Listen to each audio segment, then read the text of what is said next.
Prabu Harjuna Sasrabau, seri 269, Rama Bhargawa. Sejenak kemudian Prabu Harjuna Sasrabau telah bersiap. Demikian pula Rama Bhargawa. Prabu Harjuna Sasrabau bersedekap, kedua tangannya di depan dada, dan Rama Bhargawa pun bersikap serupa. Sekejap kemudian dari kedua tangan Prabu Harjuna Sasrabau meluncur asap putih menuju ke arah Rama Bhargawa. Namun bersamaan dengan itu, dari kedua tangan Rama Bhargawa pun meluncur asap yang serupa. Yang terjadi kemudian adalah sebuah ledakan di antara keduanya. Duar! Berpedarlah percikan kembang api. Namun serangan Prabu Harjuna Sasrabau tidak berhenti sekali saja. Disusul serangan-serangan berikutnya. Duar, duar, duar, duar. Terdengar ledakan beberapa kali.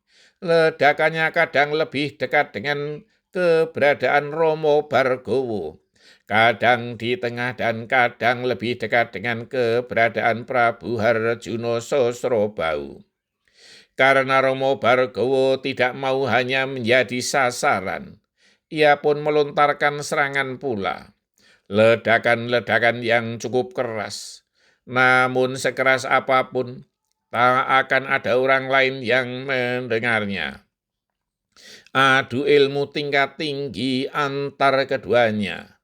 Seandainya lontaran ilmu itu menghantam seseorang yang tidak berilmu tinggi, tentu orang tersebut akan hancur lebur menjadi sawalang-walang, sebesar walang.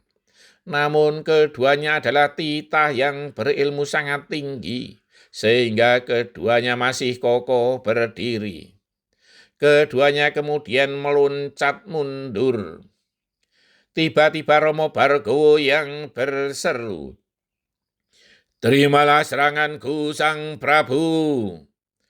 Sebelum selesai berkata, sebuah cakram bergerigi meluncur dengan sangat cepat. Prabu Harjuna Sasrabau tidak sempat menangkis serangan itu, namun ia sempat melenting menghindar. Tetapi serangan dari Rama Bhargawa tidak berhenti sekali saja.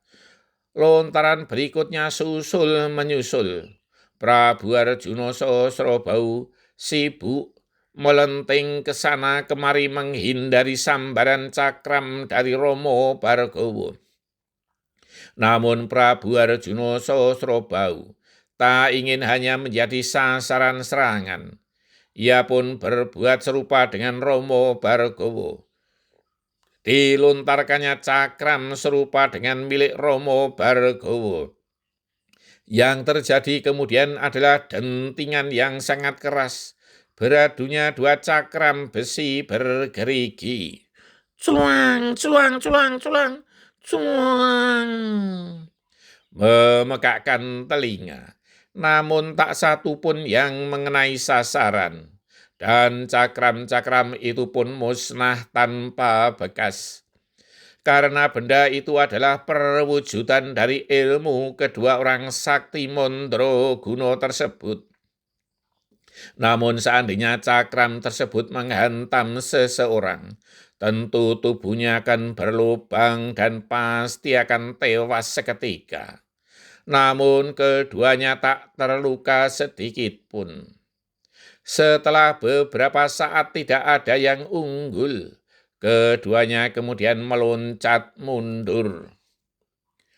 Rama Bhargawa kemudian berkata, "Marilah kita gerahkan ilmu kita masing-masing, Sang Prabu. Akan aku imbangi Rama Bhargawa, tuntaskanlah ilmumu," saut Prabu Harjuna Sasrabau. "Marilah kita adu tenaga dalam," berkata Rama Bhargawa.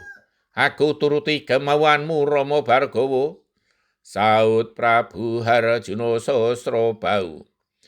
Rama Bhargawa kemudian berdiri tegak dan mengambil sikap. Kedua sikunya ditekuk, dan kedua telapak tangannya diarahkan ke Prabu Harjuna Sosrobau. Prabu Harjuna Sosrobau pun mengambil sikap serupa. Sekejap kemudian seleret sinar meluncur dari kedua telapak tangan Romo Bargowo. Hampir berbarengan dari telapak tangan Prabu Harjuna Sosrobau pun meluncur sinar yang serupa. Kedua sinar dari arah yang berlawanan itu kemudian berbenturan di antara kedua orang sakti Mandraguna tersebut. Di tempat berbenturannya kedua sinar tersebut mengepul asap putih yang membubung. Kemudian terjadi saling dorong di antara keduanya dengan mengerahkan tenaga dalam masing-masing. Dan asap pun semakin membubung tinggi.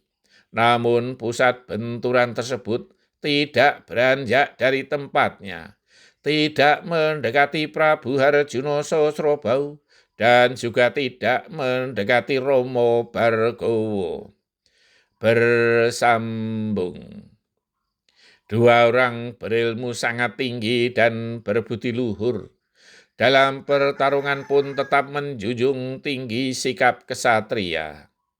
Di masa kini, sportivitas harus dijunjung tinggi. Seperti dalam pertandingan tinju, walau baru saja berbaku pukul, namun kemudian saling bersalaman dan berangkulan.